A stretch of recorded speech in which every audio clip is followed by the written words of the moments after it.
بسم اللہ الرحمن الرحیم۔ سین سٹوری کے دیکھنے والوں کو خوش آمدید۔ دوستو، اگر آپ نے ہمارے چینل سین سٹوری کو سبسکرائب نہیں کیا تو سبسکرائب کر لیں۔ شکریہ۔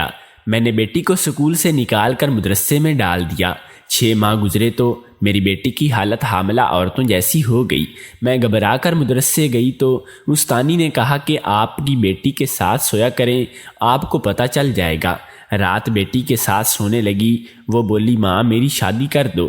اس کی بیٹی نے قمیص اٹھا کر ایسی حرکت کی کہ میرے تو سر پر آسمان ٹوٹ پڑا، کیونکہ ہدایت تو انسان کو زندگی کے کسی بھی لمحے میں مل سکتی ہے، بس اللہ تعالیٰ کا حکم ہونے کی دیر ہوتی ہے اور انسان پھر ساری دنیاوی کام معاملات اور دنیاوی علم چھوڑ کر اللہ کے راستے کا مسافر بن جاتا ہے۔ جب میری بیٹی نے مجھ سے یہ کہا تھا کہ وہ کالج چھوڑ کر مدرسے میں داخل ہونا چاہتی ہے، تب میرے دل میں یہی خیال آیا تھا کہ شاید میری بیٹی کو اللہ نے اپنے راستے کے لیے، اپنے دین کے لیے چن لیا ہے، کیونکہ میری بیٹی بہت ماڈرن خیالات کی تھی اور ہر طرح کے فیشن کے ساتھ ہر وقت اپ ٹو ڈیٹ رہتی تھی، اور کو ایجوکیشن میں اس نے داخلہ بھی ضد کر کے لیا تھا۔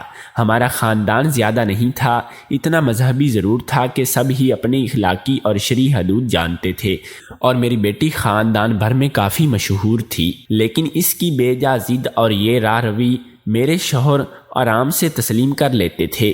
نہ تو بیٹی کو کسی قسم کی ڈانٹ ڈپٹ کرتے تھے اور نہ ہی سمجھاتے تھے، بس جو وہ کہہ دیتی وہ بات آرام سے مان لیتے۔ اس لیے تو میری بیٹی کو مکمل آزادی میسر تھی، اور ہم اسے یہ آزادی اور زندگی اس کی مرضی سے جینے کا حق کیوں نہ دیتے۔ اور دوسرا، وہ شادی کے 6 سال بعد بہت ہی دعاؤں اور منتوں مرادوں سے پیدا ہوئی تھی، اسی باعث تو وہ ہماری آنکھوں کی ٹھنڈک تھی، اور اس کی ہر ناجائز بات بھی ہم آنکھیں بند کر کے مان لیتے تھے۔ میری بیٹی انٹر پارٹ اسٹوڈنٹ تھی، اور اس کی تعلیمی کارکردگی ہمیشہ سے بہت ہی اچھی رہی تھی، اور اس کے اکیڈمک ریکارڈ پر ہم دونوں میاں بیوی کو بہت ہی فخر محسوس ہوتا تھا۔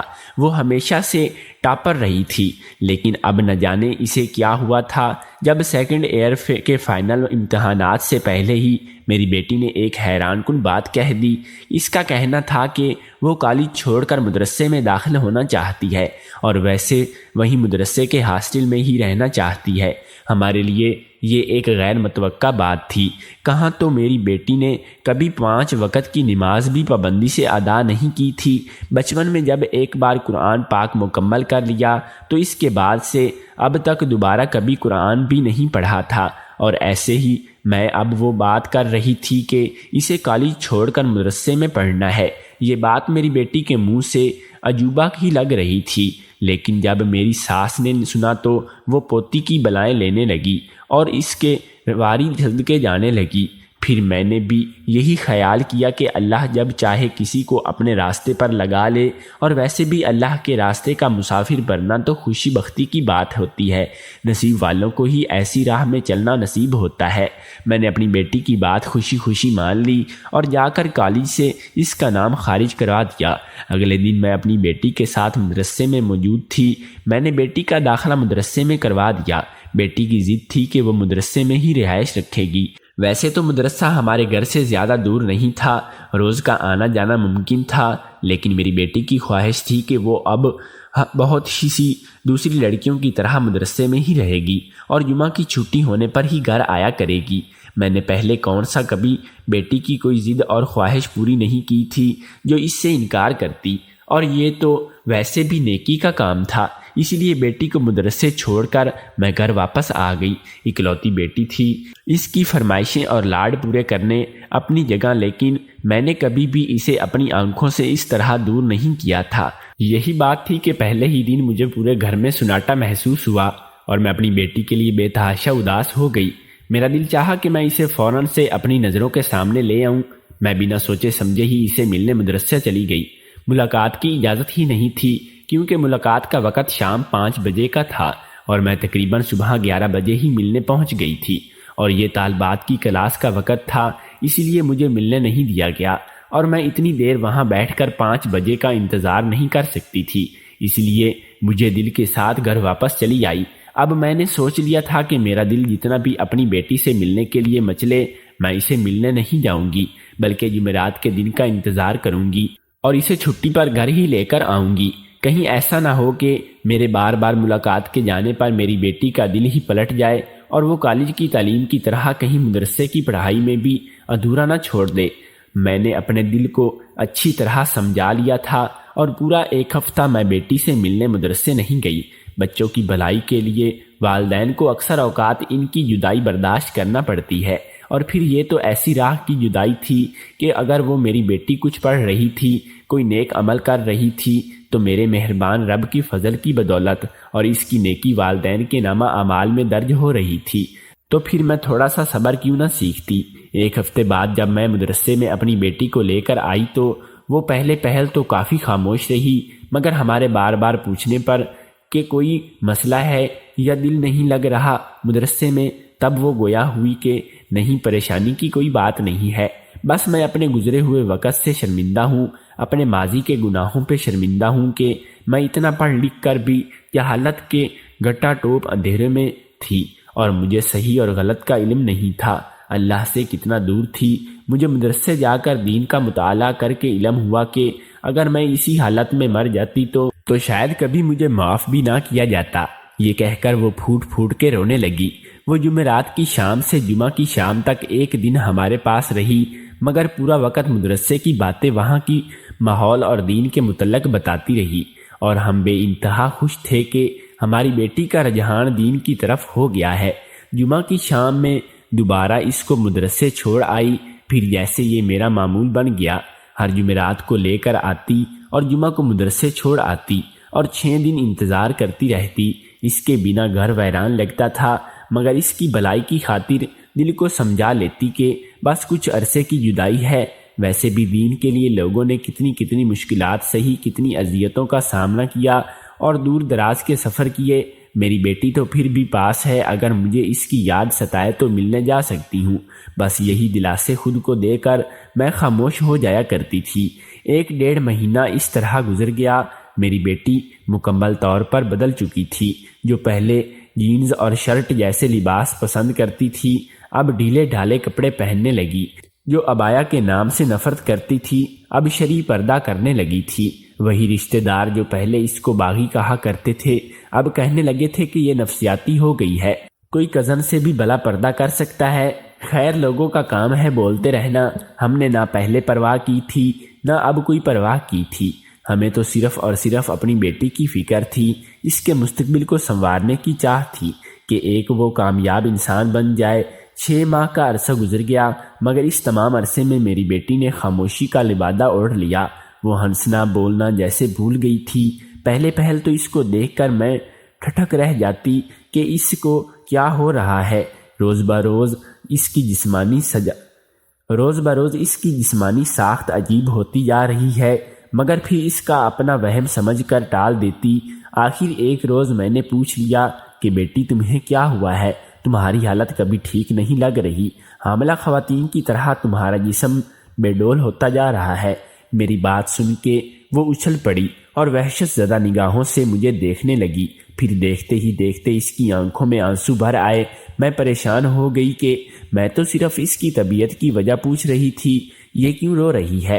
اس نے کچھ دیر بعد اپنا سامان اٹھایا اور مدرسے چلی گئی، جبکہ کچھ دیر پہلے ہی میں اس کو مدرسے سے لے کر آئی تھی۔ میں تشویش کا شکار ہو گئی اور اس کے پیچھے ہی مدرسے کی جانب چل پڑی۔ معلمہ نے استفسار کیا کہ آپ کی بیٹی دوبارہ کیوں آ گئی ہے؟ میں جو کہ بے انتہا پریشان تھی، سب ان معلمہ کی گوش گزار دیا کہ وہ شاید مجھ سے ناراض ہو کر آئی ہے، جبکہ میرا مقصد اس کو غلط کہنا نہیں تھا۔ میری بات پہ وہ معلمہ مجھے عجیب نہ سمجھ آنے والے انداز سے تکنے لگی اور کچھ دیر توقف کے بعد گویا ہوئی کہ آپ رات کو اپنی بیٹی کے پاس سویا کریں، آپ کو حقیقت کا علم ہو جائے گا۔ میں جو کہ پہلے بہت پریشان تھی، ان کی اس بات نے میرے حواس سلب کر دیے تھے۔ میں وہیں بیٹھے بیٹھے رات کا انتظار کرنے لگی، مگر پھر کچھ خیالات آتے ہی اپنے شوہر کو کال کر کے اطلاع دے دی کہ آج ہماری بیٹی کو چھٹی نہیں ملی، لیکن مجھے اس کی یاد ستا رہی تھی، اس لیے آج میں اس کے پاس رہنے آئی ہوں۔ وہ چند گھنٹے مجھے صدیوں کے برابر لگ رہے تھے۔ آخر کار رات کو عشاء کے بعد سب لوگ اپنے اپنے کمروں میں چلے گئے اور مجھے بھی اپنی بیٹی کے کمرے میں جانے کی اجازت مل گئی۔ آہستگی سے دروازہ دھکیل کر جب میں داخل ہوئی تو اس کی حالت دیکھ کر میرا دل پھٹنے لگا۔ دیوار سے ٹیک لگائے گھٹنوں میں سر دیے وہ سسک رہی تھی۔ میری نازوں میں پلی بیٹی، جسے کبھی کسی نے روتے نہیں دیکھا تھا، جس کی ایک آواز پہ سب دوڑتے چلے آتے تھے، کہیں اس کو انتظار نہ کرنا پڑے، جس کے ایک اشارے پہ اس کی تمام خواہشات پوری کر دی جاتی تھیں، آج وہی بیٹی بے تحاشا رو رہی تھی۔ آگے بڑھ کے میں نے اس کو گلے لگا لیا کہ میری بچی، کیا ہوا ہے؟ مجھ سے ناراض ہو گئی ہو؟ مجھے معاف کر دو، میں تمہیں دکھ دینا نہیں چاہتی تھی۔ مگر اس کو کسی بات سے کوئی فرق نہیں پڑ رہا تھا، بلکہ اس کے رونے میں اضافہ ہوتا جا رہا تھا۔ کافی دیر بعد جب اس کی حالت سنبھلی تو اس نے اپنے پیٹ سے قمیص ہٹائی اور اسی کے ساتھ ہی میرے پیروں تلے سے زمین نکل گئی، کیونکہ میری بیٹی حاملہ تھی۔ مگر کیسے؟ اس کے ڈھیلے ڈھالے کپڑوں اور ہر وقت خود کو ڈھانپ کر رکھنے سے کبھی واضح نہیں ہوا تھا کہ اس کے بے ڈول جسم کو موٹا اور بیمار قرار دے رہی تھی۔ مگر یہاں تو معاملہ کچھ اور ہی نکلا۔ کچھ دیر تک میرے بولنے کی صلاحیت جواب دے گئی۔ میں بس حیرت دکھ کا مجسمہ بنی اس کو دیکھے جا رہی تھی کہ کیا یہ سب دیکھنا بھی مقدر میں تھا۔ اس سے پہلے کبھی مجھے اپنی بیٹی سے کسی بات کی پر اعتراض نہیں ہوا، مگر مدرسے میں ایڈمیشن کے بعد جس سے میری مراد پر آئی، لیکن آج پہلی بار مجھے اس کے وجود سے نفرت ہونے لگی۔ میں اٹھ کے جانے لگی، تبھی وہ میرے قدموں میں ڈھہ گئی۔ امی، خدا کے لیے مجھے معاف کر دو۔ ہماری باجی کہتی ہیں کہ اگر ہم اپنے گناہوں پہ شرمندہ ہو کر اللہ سے معافی مانگیں تو وہ معاف کر دیتا ہے۔ جب اللہ معاف کر دے تو آپ کیوں نہیں کر سکتی؟ پلیز مجھے معاف کر دیں۔ اس کے ساتھ ہی میرے آنسو بھی تر آئے اور بہہ رہے تھے۔ آخر کب میں نے اسے اس حال میں دیکھا تھا، اور میں ایک ماں تھی، لہٰذا دوبارہ اس کے پاس بیٹھ گئی۔ روتے روتے اس نے دوبارہ کہا، امی میری شادی کر دیں تاکہ کسی کو کچھ علم نہ ہو سکے۔ میں سب کو کیا منہ دکھاؤں گی؟ میں بابا کو کیا جواب دوں گی؟ میں نے ان کا مان توڑ دیا، ان کی عزت کا تماشا بنا دیا۔ بابا جو مجھ پر فخر کرتے تھے، کہتے تھے کہ میری بیٹی میرا غرور ہے، میں نے ان کے غرور کو توڑ دیا۔ امی میں کیا کروں؟ جب سے مدرسے آئی ہوں ہر رات میری روتے اور اللہ سے معافی مانگتے ہوئے گزری ہے۔ کیا اللہ نے مجھے معاف کر دیا ہوگا؟ اگر اللہ نے معاف کر دیا ہے تو یہ کیوں ہوا میرے ساتھ؟ میں گناہ کے اس اشتہار کو کس سے چھپاؤں گی؟ کیا وضاحت دوں گی کہ میں سب کو؟ اس کے الفاظ میرا دل چیر رہے تھے، مگر میں اس سب کی حقیقت جاننا چاہتی تھی، مگر وہ بتانے کی پوزیشن میں نہیں تھی۔ کچھ دیر روتے رہنے کے بعد وہ نیند کی آغوش میں چلی گئی، مگر نیند میں بھی اس کی سسکیاں بند نہیں ہوئی تھیں۔ نیند اڑ چکی تھی۔ اپنے شوہر کا رد عمل، خاندان والوں کی باتیں، معاشرے کے الزامات، غرض پر ہر چیز میری سوچوں میں حاوی تھی، اور میں آنے والے کل کے متعلق پریشان تھی، کیونکہ یہ بات ایسی تھی جو چھپائے کبھی نہیں چھپتی اور ہر ایک پہ عیاں ہو جاتی ہے۔ اور اس وقت کیا ہوگا؟ میری بیٹی کو کن حالات کا سامنا کرنا پڑے گا؟ یہ وہ سوالات تھے جنہوں نے میرا دل ابھی سے دہلا دیا تھا۔ آدھی رات کے قریب اس کی آنکھ کھلی اور بڑبڑا کے چاروں طرف دیکھنے کے بعد میری طرف دیکھ کے کہنے لگی، امی وہ میرا کلاس فیلو تھا، اس کے متعلق کالج میں مشہور تھا کہ وہ حسین لڑکیوں سے دوستی کرتا ہے۔ اس نے مجھے بھی دوستی کی آفر کی۔ میرے نزدیک لڑکوں سے دوستی کوئی بری بات نہیں تھی، لہٰذا میں نے اس کا دوستی کے لیے بڑھا ہوا ہاتھ تھام لیا۔ کچھ دن بعد اس نے محبت کا اظہار کیا، مگر میں نے اس کی باتوں پہ کوئی توجہ نہیں دی، کیونکہ میں کالج میں اس کے متعلق ہر بات سے واقف تھی اور ہر وقت میرے آس پاس ہی منڈلاتا رہتا تھا اور بار بار کہتا کہ میں تم سے شادی کرنا چاہتا ہوں، کب اپنے پیرنٹس کو تمہارے گھر بھیجوں۔ میں چونک کے پڑھائی جاری رکھنا چاہتی تھی، اسی لیے اس کو کوئی جواب نہ دیتی۔ ایک سال وہ میرے پیچھے خوار ہوتا رہا۔ جب سیکنڈ ایئر سٹارٹ ہوا تو کچھ منتھ کے بعد معلوم ہوا کہ اس نے سلیپنگ پلز زیادہ مقدار میں لے کر خودکشی کی کوشش کی ہے۔ اس بات سے میں حقیقی معنوں میں ڈر گئی اور اپنے کلاس فیلو کے ساتھ جب ہاسپٹل اس کی عیادت کے لیے گئی، تب اس کے گھر والوں کی زبانی علم ہوا کہ کسی لڑکی کے لیے اس نے یہ سب کیا ہے۔ تب میرا ماتھا ٹھنکا اور میں دل ہی دل میں اس کی نفی کرنے لگی۔ وہ میرے لیے ایسا نہیں کر سکتا، ہاسپٹل میں تو اس نے کوئی بات نہیں کی، مگر دوبارہ جب کالج آنا سٹارٹ کیا تو اس نے کہا کہ دیکھو تمہیں اب بھی میری محبت پہ یقین نہیں ہے، میں تمہارے لیے اپنی جان بھی دے سکتا ہوں، ویسے بھی اس زندگی کا مزہ جس میں تم نہیں ہو۔ میں اس کی باتوں سے کانپ گئی کہ میرا شک یقین میں بدل گیا کہ اس نے واقعی میرے لیے یہ سب کیا تھا۔ اس کے بعد اس کو صرف موت سے بچانے کے لیے میں نے اس سے بات چیت شروع کی۔ میں صرف اس کی زندگی چاہتی تھی، ورنہ حقیقتاً مجھے اس سے کوئی محبت یا انسانیت نہیں تھی۔ میں نے اس کو کافی بار کہا کہ میرے گھر رشتہ بھیجو، کیونکہ میں کتنی بھی آزاد خیال کیوں نہ ہو جاؤں، مگر اس طرح ملنا ملانا غلط ہے۔ وہ ہمیشہ ٹاک دیتا۔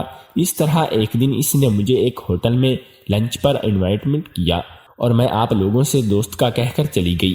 اتنا بول کر وہ خاموش ہو گئی، جیسے کسی تکلیف دہ لمحہ کو یاد نہ کرنا چاہتی ہو، بتانا نہیں چاہتی، مگر پھر بھی بتانا پڑ رہا تھا کہ میں پوری سماعت کا مجسمہ بنی ہوئی تھی۔ کچھ دیر چھت کو مسلسل دیکھتے رہنے کے بعد گویا ہوئی کہ جب میں اس ہوٹل میں پہنچی تو لنچ کے بعد اس نے کہا کہ وہ میرے لیے اپنے گھر والوں سے ناراض ہو کر اس ہوٹل میں رہ رہا ہے۔ جب تک وہ رشتے کے لیے نہیں مانیں گے وہ گھر نہیں جائے گا، اور اس نے مجھے پیشکش کی کہ میں اس کا روم دیکھوں۔ مجھے بھلا کیا اعتراض تھا کہ میں اس کے ساتھ اس روم کی جانب چل پڑی، مگر اندر داخل ہوتے ہی اس کی شیطانی مسکراہٹ اور پھر دروازہ بند کرنے پر میرے حواس معطل ہو گئے، اور پھر میرے ساتھ وہ سب کچھ ہوا جس کی گواہی میرا سراپا دے رہی ہے۔ اس کے بعد میں بھی کچھ دن کالج جاتی رہی، مگر وہ نہیں آیا۔ میں نے ہر ممکن کوشش کی رابطے کی، مگر وہ نمبر بند تھا۔ مدرسے آنے کے بعد میں نے اپنی معلمہ کو سارے واقعے سے آگاہ کیا اور ان سے دریافت کیا کہ کیا میرے گناہ کی کوئی معافی ہے، کیا اللہ مجھے معاف کر دیں گے؟ معلمہ صاحبہ نے مجھے بہت سمجھایا اور ساتھ ہی یقین دہانی کرائی کہ جب کوئی انسان صدق دل سے اپنے گناہوں پہ شرمندہ ہو، آئندہ نہ کرنے کی عزم ہو، تو اللہ تعالیٰ کے ہاں اس کی بخشش کے پورے چانسز ہیں، اور جب کہ تمہارے ساتھ تو بنا تمہاری رضامندی کے یہ سب کچھ ہوا ہے۔ اور جب اگلے ہی ماہ مجھے اپنے پریگننٹ ہونے کا علم ہوا تو میں دوبارہ معلمہ کے پاس گئی کہ میں سب کیا بتاؤں گی، میں تو معاشرے میں کسی کو منہ دکھانے کے قابل بھی نہیں رہوں گی۔ میں نے ان سے اسقاط حمل کے متعلق کہا تو انہوں نے کہا کہ ایک گناہ انجانے میں ہوا ہے، دوسرا جان بوجھ کے نہ کرو، بدنامی سے تو بچ جاؤ گی، مگر ایک جان کا قتل تمہارے کھاتے میں لکھا جائے گا۔ اور تم نہیں جانتی کہ قرآن کریم میں اللہ فرماتے ہیں کہ جس نے ایک جان کو قتل کیا اس نے پوری انسانیت کو قتل کر دیا۔ ان کی یہ باتیں سن کر میں صحیح معنوں میں ڈر گئی۔ آگے کھائی اور پیچھے کنواں والا مسئلہ درپیش تھا کہ اگر ابارشن کراؤں گی تو بدنامی سے بچ سکتی ہوں، مگر ایک گناہ کا تو اضافہ ہو جائے گا، اگر نہیں کرواتی تب میں گناہ سے بچ جاؤں گی، مگر لوگوں کے تنو تشنی ان کی نگاہوں اور باتوں کا سامنا کیسے کروں گی؟ امی ابا کی عزت کا کیا ہوگا؟ کافی سوچ بچار کے بعد میں نے دوسرے والے آپشن کو ترجیح دی کہ زندگی کے اتنے سال گناہوں کی زندگی نظر کر چکی ہوں، ان پہ اللہ سے معافیا مانگ رہی ہوں اور ایک نہیں کر سکتی، لیکن لوگوں کی باتیں کچھ مہینے یا کچھ سال سننی ہوں گی، جبکہ گناہ کا بوجھ ساری زندگی رہے گا۔ بس اسی لیے ابارشن نہیں کرایا۔ اور آج جب آپ نے مجھ سے یہ سوال کیا، میں جانتی تھی کہ آپ کو حقیقت کا علم نہیں، آپ نے صرف تشبیہ دی ہے، مگر میں اپنے آپ پہ قابو نہ رکھ سکی اور یہاں آ کر بھی یہی سوچنے پہ مجبور ہو گئی کہ سگی ماں کا پیار سے پوچھنا مجھے اتنا دکھ دے گیا تو معاشرے کے چبھتے ہوئے سوالوں کا سامنا کیسے کروں گی؟ میں اٹھ کر اس کو دلاسا دینے لگی اور اس کو چپ کروایا کہ حالات چاہے جیسے بھی ہیں، میں ہمیشہ تمہارے ساتھ ہوں۔ اگلی صبح میں واپس گھر چلی گئی اور ابھی اس کے باپ کو بھی سچائی سے آگاہ کرنا تھا، اور اگلی جمعرات کو جب میں اسے لینے نہیں آئی تو اس کے بابا جانے لگے، مگر میں نے منع کر دیا تو حیرت سے کہنے لگے کہ تم روز جمعرات کے بارے میں پوچھا کرتی تھی، اب اس کو لانے سے انکار کر رہی ہو، کیا وجہ ہے؟ اور اس پورے ہفتے تم نے اس کا ذکر بھی نہیں کیا، سب خیر ہے یا کوئی ناراضگی ہو گئی ہے؟ ماں بیٹی میں نے ہمت جمع کر کے ان کو بتانے کا فیصلہ کر لیا اور ان کو بیٹھنے کا کہا اور ان سے وعدہ لیا کہ وہ اپنی بیٹی کا ساتھ کسی صورت میں نہیں چھوڑیں گے۔ اس سے پہلے کہ وہ مزید پریشان ہوتے میں نے سارا واقعہ ان کے گوش گزار دیا۔ کافی دیر تک وہ خاموش بیٹھے رہے۔ ان کی خاموشی مجھے کھانے لگی تھی کہ کہیں کوئی سخت فیصلہ نہ سنائے۔ کافی دیر ان کا حکم جاری ہوا کہ اس کو لے کر آؤ۔ ابھی اسی وقت میں ڈرتے ہوئے اس کو لینے چلی گئی۔ گھر میں داخل ہوتے ہی وہ سامنے کھڑے تھے۔ بیٹی کو دیکھتے ہی اس کی جانب قدم بڑھائے۔ میں سانس روک کے کھڑی تھی کہ آج شاید ان کا ہاتھ اٹھ جائے گا، مگر اگلے ہی پل ان کو دیکھ کر میں ساکن ہو گئی تھی۔ انہوں نے اپنی بیٹی کو گلے لگایا تھا اور آنکھوں سے آنسو تواتر سے بہہ رہے تھے کہ میری بچی، تم اگر پہلے ہی بتا دیتی تو تمہیں اتنے ماہ اکیلے یہ دکھ برداشت نہ کرنا پڑتا۔ تم نے یہ سوچ بھی کیسے لیا کہ تمہارا ساتھ نہیں دیں گے؟ تم تو ہر گناہ سے تائب ہو چکی ہو، اور اس کے باوجود بھی اگر ہم سزا دیتے تو قیامت کے دن خدا کو کیا منہ دکھاتے؟ اب جب تک تمہاری طبیعت ٹھیک نہیں ہو جاتی تم درس سے نہیں جاؤ گی، لوگوں کی باتوں کے بارے میں نہیں سوچو گی۔ ابھی تمہارا باپ زندہ ہے، وہ سب کچھ دیکھ لے گا۔ ان کی باتوں سے ہم دونوں ماں بیٹی کے اندر سکون اترتا ہوا محسوس ہوا کہ اللہ جب آزماتا ہے پھر اس سے نکال بھی دیتا ہے۔ اس نے ہر مشکل کے ساتھ آسانی رکھی ہے۔ 6 ماہ کے مسلسل آزمائش کے بعد میری بیٹی کو بھی کچھ سکون میسر آیا۔ ماں باپ کا یقین اس کو ملا، اور اس کو ویسے بھی اللہ کے بعد ماں باپ کا ہی زیادہ ڈر تھا۔ معاشرے کی نہ پہلے اس کو پرواہ تھی اور نہ اب تھی۔ غرض وہ دن بھی آیا جب اس کے ہاں ولادت ہوئی۔ بعد میں اس کی اجازت سے وہ بچہ ایسے ہی شادی شدہ جوڑے کو دیا گیا جن کے ہاں سالوں سے کوئی اولاد نہیں تھی، اور میری بیٹی دوبارہ مدرسے جانے لگی۔ رشتہ دار، آس پڑوس والوں کو علم ہوا، مگر وہ بھی کچھ وقت تک بول بول کے خاموش ہو گئے، اور میری بیٹی نیکی کے سفر میں آگے بڑھتی رہی۔ ویسے بھی دین والوں پہ تو بہت ہی مشکلات آتی ہیں، لیکن جب صرف اللہ سے لو لگائی جائے تو اس سے آسرے پہ صحیح غلط کا فیصلہ کیا جائے تو اللہ بھی لوگوں کی طرف سے بے پردہ کر دیتا ہے کہ اس انسان کے پیش نظر صرف اور صرف اپنے رب کا حکم باقی رہ جاتا ہے۔ باقی سب چیزیں ثانوی حیثیت رکھتی ہیں۔